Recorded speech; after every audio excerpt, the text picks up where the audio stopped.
पद्म पुरस्कार, Bharat Ratna, golden global award, ICC पुरस्कार, केंद्रीय बजट, आर्थिक समीक्षा, विभिन्न रिपोर्ट, केंद्र व राज्य सरकार की योजनाएं, सैन्य अभ्यास, विज्ञान एवं प्रौद्योगिकी, सम्मेलन व समारोह।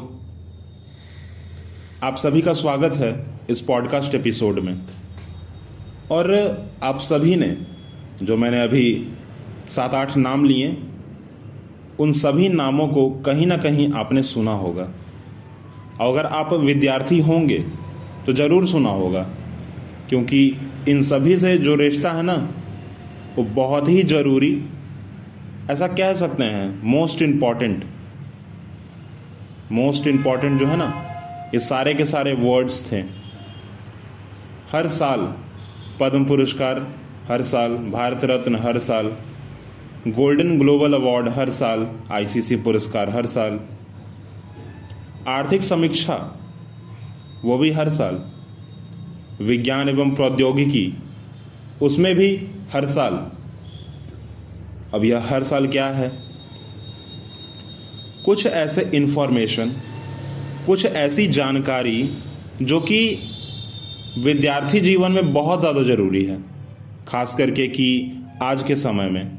अगर आज से 10-15 साल पहले की बात की जाए ना, तो किसी को फ़र्क तक नहीं पड़ता था कि पद्म पुरस्कार किसको दिया जा रहा है, हमको मिलने वाला है कि नहीं मिलने वाला है, भारत रत्न किसको देने वाले हैं, इस बार कौन आदमी भारत रत्न से सम्मानित किया जाएगा, गोल्डन ग्लोबल अवार्ड किसे दिया जाने वाला है, कौन कौन नॉमिनीज हैं इसके, किस किस को रखा गया है सामने कि हम इनको दे सकते हैं, उनमें से किसी एक को चुनकर गोल्डन ग्लोबल अवार्ड दिया जाए।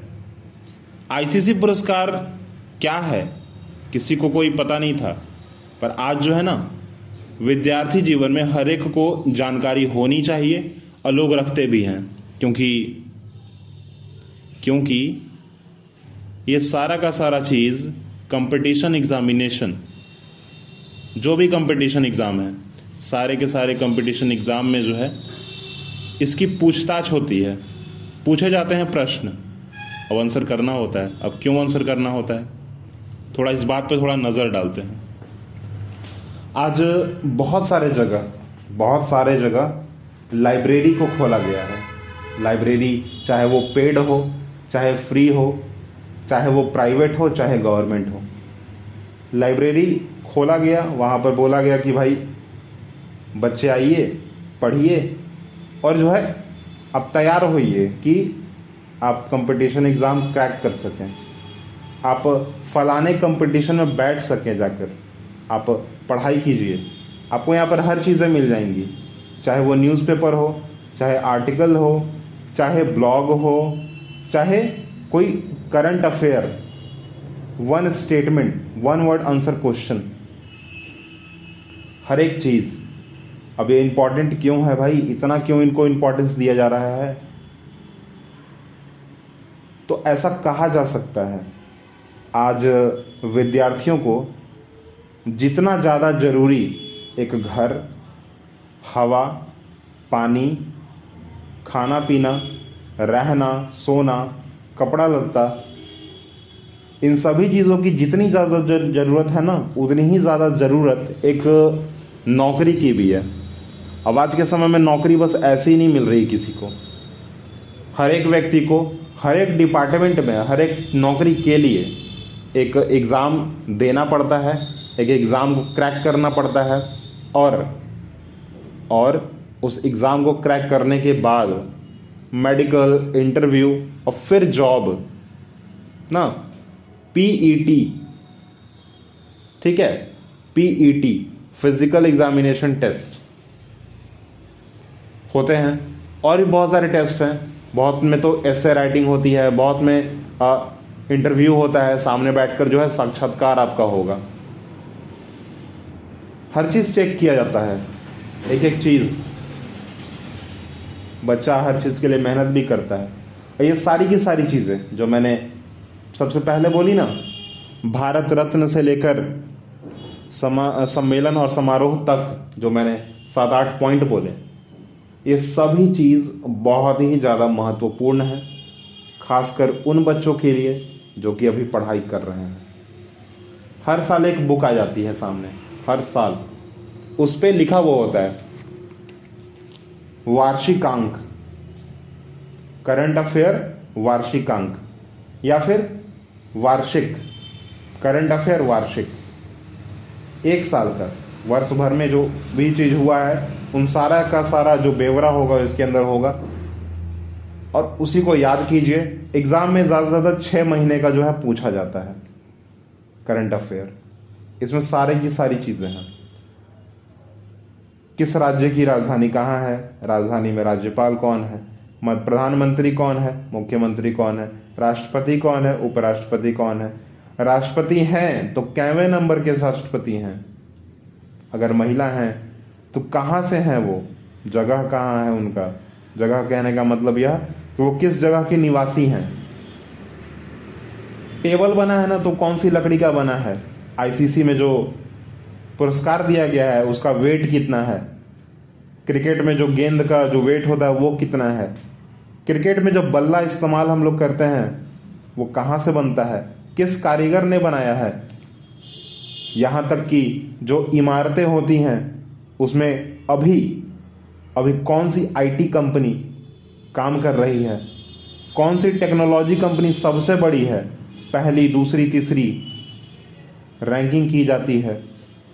लाल बहादुर शास्त्री जी का जो सबसे बड़ा स्टैचू है भारत में, उसको किसने बनाया है, किस चीज़ का इस्तेमाल किया गया है, कितना किया गया है, कितने जमीन को उसने घेरा है। मेला और बाकी की जितने भी साज सज्जा और समारोह हैं वो कहाँ कहाँ होते हैं। जैसे कि एक सिंपल सी बात, बिहार में जो है छठ पूजा मनाया जाता है, उसमें भी पूछा जाता है क्वेश्चन कि छठ पूजा में जो है कौन कौन से फल इस्तेमाल किए जाते हैं, उनकी जो है ना लिस्टिंग की जाती है, लिस्ट बनाया जाता है। अगर आपको ऐसे लिखना है छठ पूजा पे तो आप लिख सकते हो उस चीज़ के बारे में, कहाँ कहाँ मनाया जाता है, कौन सा जगह प्रसिद्ध है सबसे ज़्यादा मेला कहाँ लगता है, तो सबसे ज़्यादा मेला जो है मथुरा में लगता है, जो कि उत्तर प्रदेश से रिलेट करते हैं। यहाँ तक कि जो दिल्ली है, नई दिल्ली, नोएडा, ग्रेटर नोएडा, क्यों है भाई, कहाँ कहाँ से बना, किन किन चीज़ों को मिलाकर बना। आज यमुना नदी जो है गंदी हो रही है, क्यों हो रही है, गंगा नदी गंदी हो रही है, क्यों हो रही है, साफ़ कैसे करें, किन किन इक्विपमेंट का इस्तेमाल किया जा रहा है साफ़ करने के लिए। मच्छर ने अगर आपको काट दिया तो कौन कौन सी बीमारी हो सकती है। अभी 2019 में कोविड-19 ना, कोरोना वायरस एक दौर चला, उसके बारे में भी बहुत सारी चीज़ें हैं कि कौन से देश ने किस प्रकार की वैक्सीन का इस्तेमाल किया, कौन से देश ने वैक्सीन को इंपोर्ट करवाया, एक्सपोर्ट करवाया, कौन सी वैक्सीन को स्वदेशी कहा गया, कौन सी वैक्सीन कहाँ पर बनी है। जैसे अगर 2 वैक्सीन का नाम लिया जाए तो एक कोविड शील्ड और कोवैक्सीन जो कि इंडिया में बनी है। कौन से संस्थान ने बनाया, आज आर्टिफिशियल इंटेलिजेंस का भी जो है दौर चल रहा है, उसके बारे में भी इंफॉर्मेशन है यहाँ पे। पूरे विश्व की सबसे बड़ी, ठीक है, सबसे बड़ी कंपनी कौन है जो एआई, आर्टिफिशियल इंटेलिजेंस की तरफ काम कर रही है। भारत की कौन सी कंपनी है जो आर्टिफिशियल इंटेलिजेंस की तरफ काम कर रही है। सबसे बड़ा बैंक कौन सा है, सबसे ज़्यादा जो बैंक है वो किसके हैं, महिलाओं के हैं कि पुरुष के हैं। महिलाओं के हैं तो क्या चालू खाता है या फिर नॉर्मल। अगर भारत में सबसे बड़ी कंपनी अगर कोई इन्वेस्ट कर रही है तो वो कौन कर रही है, सबसे बड़ी आईटी कंपनी जो है वो कौन है। महिला वर्ल्ड कप किसने जीता, यहाँ तक कि बहुत सारे मुख्यमंत्री जो हैं राज्य के उन सभी लोगों ने किन किन बातों पर जोर दिया, किस साल क्या हुआ, किनके द्वारा हुआ, यहाँ तक कि प्रश्न भी पूछे जाते हैं कि अखिल भारतीय अभियान हमारा संविधान हमारा सम्मान का उद्घाटन किसने किया। ऐसे प्रश्न आते हैं। बैडमिंटन में इंडिया ओपन महिला एकल टाइटल किसने जीता। अयोध्या राम मंदिर निर्माण के मुख्य वास्तुकार कौन हैं। अभी अभी बस कुछ दिन पहले ना, जनवरी महीने में जो शिलान्यास मूर्ति की स्थापना हुई है, पूजा हुआ है। B.R. अम्बेडकर जी से सभी को पता है कि B.R. अम्बेडकर जी जो हैं उनका रिश्ता जो है हमारा संविधान से कितना ज़्यादा जुड़ा हुआ है। यहाँ तक कि अगर संविधान का पिता कहा जाए तो B.R. अम्बेडकर जी को कहना अच्छा होगा। यहाँ तक कि यह भी पूछा जाता है कि B.R. अम्बेडकर की 125 फीट ऊंची कांस्य प्रतिमा का उद्घाटन किस राज्य में किया गया। महतारी वंदना योजना, ये राज्य या फिर केंद्र सरकार के द्वारा जो योजनाएं निकाली जाती हैं उनमें से एक यह योजना है जो कि राज्य सरकार द्वारा निकाली गई है। अब पूछा जा रहा है कि महतारी वंदना योजना किस राज्य के सरकार द्वारा निकाली गई है। T20 क्रिकेट के बारे में अभ्यास डेजर्ट नाइट कौन से देश ने करवाया, किस देश से रिलेट करता है। प्रधानमंत्री सूर्योदय योजना क्या है, क्यों है, किस लिए है, किसके लिए काम करता है। यहाँ तक कि बहुत सारे लोगों से जो कि हमारे पूजनीय हैं, सराहनीय हैं, जिनकी हम जयंती मनाते हैं, उनके बारे में भी पूछा जाता है। इन सबसे थोड़ा सा अलग हटते हैं और उन विद्यार्थियों की बात करते हैं थोड़ा सा, जो कि फिलहाल इन सभी चीज़ों के बारे में पढ़ रहे हैं। छोटी सी रिक्वेस्ट कि ठीक है पढ़ तो रहे हैं पर बाहरी दुनिया से भी थोड़ा जुड़िए। किताबी दुनिया में अगर रह जाइएगा ना तो शायद बेनिफिट आपको हो, पर उतना ज़्यादा बेनिफिट नहीं होगा जितना होना चाहिए था। आप अगर 6 घंटा, जैसे अगर बहुत सारे लोगों की अगर आप बात सुने ना तो आप बोलते हैं कि 8 घंटा आपको पढ़ना चाहिए, 8 घंटा आपको पढ़ना चाहिए। पर मैं कहूँगा कि भाई ठीक है 8 घंटा पढ़ना चाहिए, पर मेरा ये कहना हो कि 7.5 घंटा पढ़िए और जो 30 मिनट आपके पास बच रहा है ना वो थोड़ा बाहरी दुनिया में बिताइए। अगर ठीक है आपको पढ़ाई करना है ना तो किसी ऐसे जगह चले जाइए जहाँ पर आपको इन्फॉर्मेशन मिल जाए, जैसे कि किसी किताब दुकान में जाके बैठिए, किसी लाइब्रेरी में बैठ जाइए, गार्डन में बैठ जाइए, मंदिर में बैठ जाइए, मठ में बैठ जाइए, या फिर मार्केट में थोड़ा घूम फिर लीजिए। वहाँ पर भी आपको बहुत सारी चीज़ें पता चल जाएंगी, आपको इन्फॉर्मेशन मिल जाएगा। कुछ नहीं अगर तो एक राउंड जो है बाहर जाइए और घूम के आ जाइए। कुछ बाहर की चीज़ें जो है ना, जो अच्छी चीज़ें हैं, फल फ्रूट खरीदने चले जाइए, दुकान चले जाइए, ठीक है। तो ज़रूर कीजिए ये चीज़।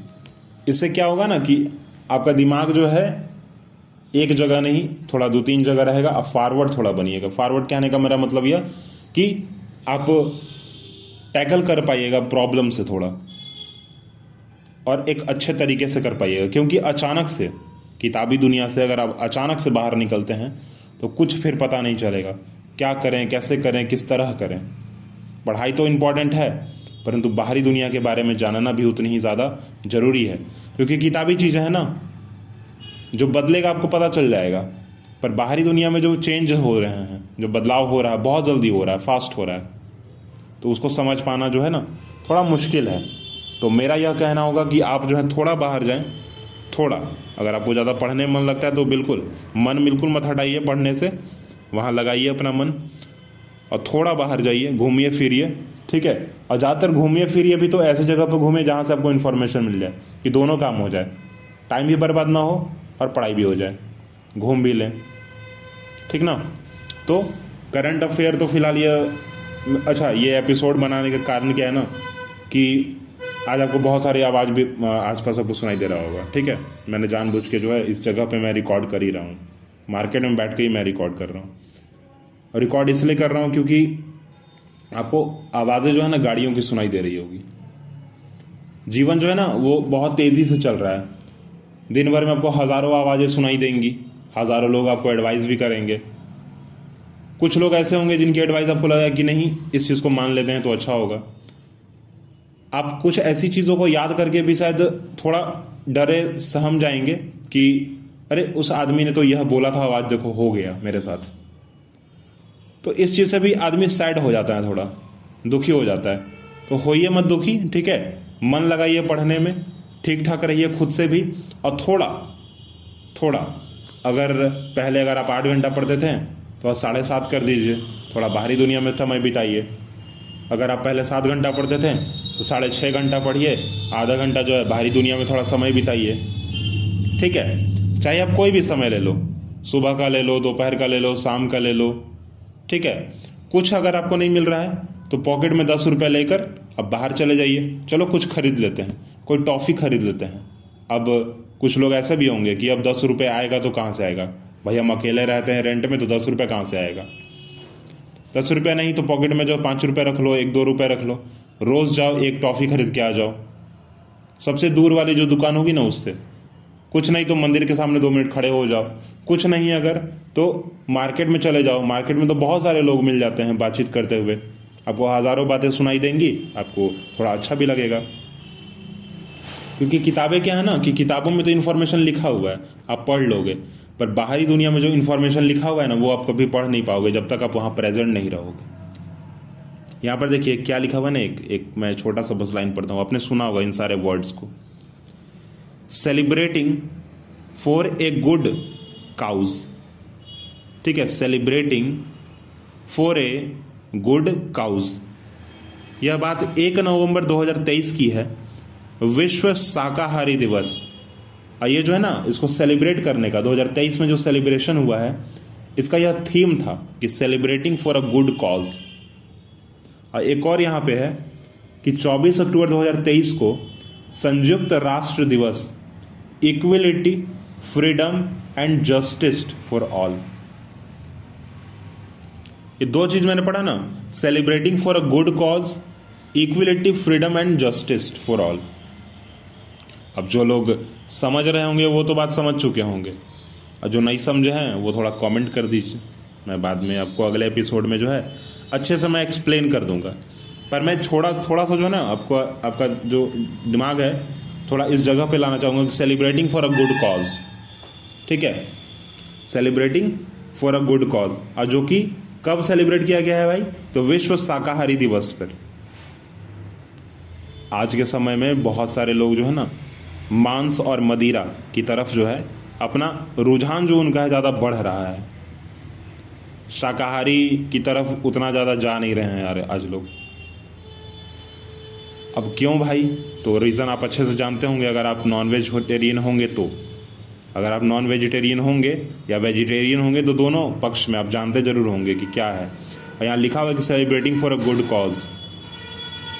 भाई सेलिब्रेट कीजिए हर चीज़ को एंजॉय कीजिए। अब थोड़ी है कि किसी को मारेंगे, किसी को काटेंगे तो ही हमको अच्छा लगने वाला है, नहीं ना। शाकाहारी बन के भी जो है जीवन बहुत अच्छे से चला जा सकता है।